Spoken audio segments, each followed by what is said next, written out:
Siapakah Insinyur Solah Atia ini? Mengapa kematian beliau menggemparkan Kairo? Dengan pemakamannya yang dihadiri lebih dari 1,5 juta orang.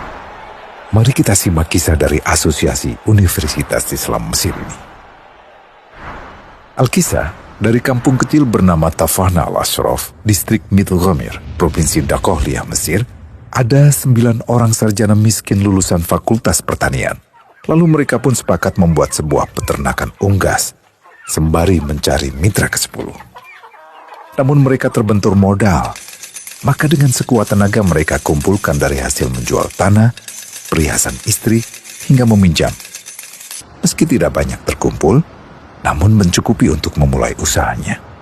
Pertanyaan tersisa, siapa mitra yang ke-10?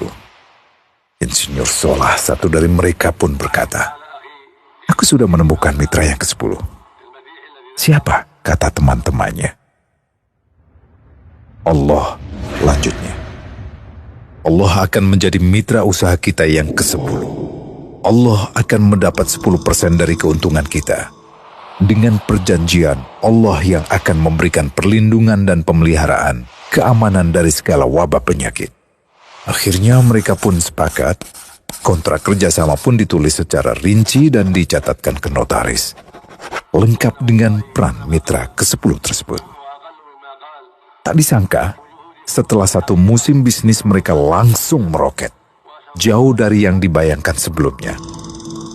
Lalu mereka pun kembali bersepakat menambah jatah keuntungan mitra ke-10 menjadi 20% di musim kedua, dan begitu seterusnya hingga mencapai 50%. Lalu bagaimana keuntungan mitra ke-10 itu dialokasikan? Dimulai dengan membangun sekolah dasar Islam putra, lalu lanjut putri, kemudian sekolah menengah putra, kemudian putri. Tambah lagi madrasah aliyah putra, lalu putri. Tapi karena keuntungan terus membanjir, akhirnya dibentuklah Baitul Mal. Dan mereka pun mengajukan ke pemerintah untuk membangun universitas di kampung. Awalnya ditolak dengan alasan tiadanya akses bagi para mahasiswa. Tak berapa lama mereka pun mengajukan pembangunan universitas lengkap dengan stasiun kereta beserta jalurnya dengan biaya mandiri. Akhirnya permintaan ini disetujui. Dan pertama dalam sejarah Mesir, berdirilah sebuah universitas di perkampungan kecil. Semakin berkembang, dibangun pula fakultas kedua, ketiga, keempat hingga asrama putri dengan kapasitas 600 kamar. Lalu asrama putra dengan 1.000 kamar. Tiket kereta api pun digratiskan untuk memudahkan transportasi menuju kampung tersebut.